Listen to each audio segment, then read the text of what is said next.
Well,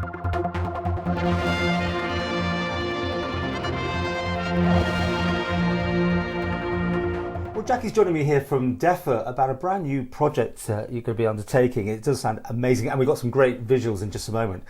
3-year project, but 1 year is already sorted funding-wise, but we'll come to that in a minute.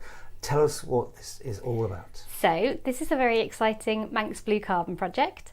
So the blue carbon is the carbon that's naturally stored in the sea. So obviously being an island, we've got a lot of marine resources.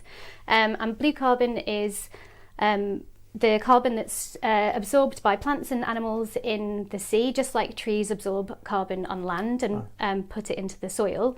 Plants and animals do that in the sea and put it in the seabed. So we're trying to find out what blue carbon habitats like seagrass, kelp and merle, which is like a hard algae, what we have around the Isle of Man and how much carbon that stores. So we're working with scientists at the National Oceanography Centre in Southampton and at Swansea University to find out what blue carbon we have and how we can best look after it.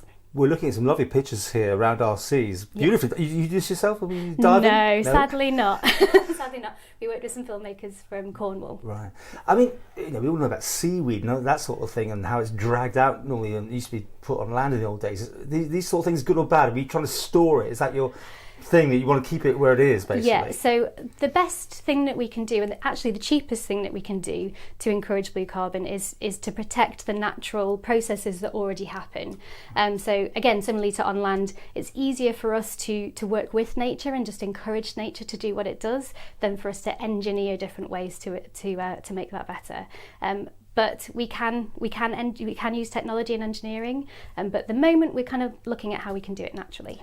This study is for the island, but I mean, it has implications for other people, I'm sure. Yeah, so in terms of the wider blue carbon picture, there's a lot of work going on around the world. It's still quite a developing area of science, but the UK announced recently that they're going to be mapping their blue carbon resources, and there's a lot of other projects going on all over the world.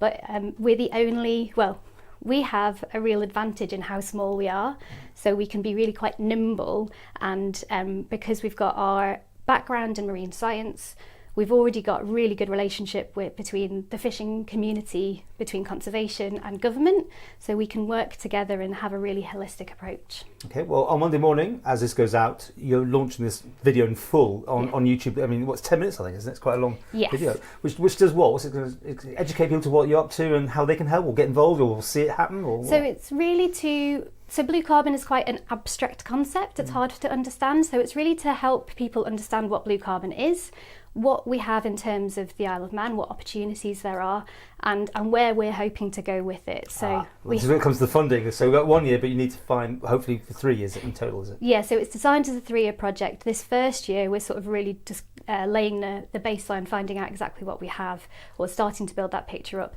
and then the following 2 years would be to design a blue carbon management plan. Lovely. And your YouTube channel, so everyone have a look at it? So it's the Isle of Man Government YouTube channel. That's as simple as that, because the main government one, and see that.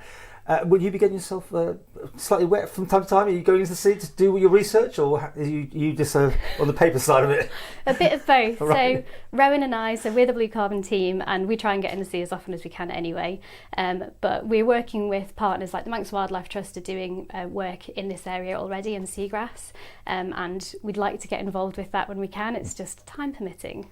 Well, the Isle of Man, according to this video of yours, has beautifully clear waters, and we are blessed, I think, overall. I know there's a few hiccups in places, but we seem to have quite a lot of things going on in the waters, which is nice, isn't it? Yeah, absolutely. I think in terms of, there's in the diving community, the Isle of Man's really held up as a great destination to go to because of the quality of our waters. And once you do get in there, I know it can be a bit chilling sometimes, but once you do get in, it really is quite an incredible place.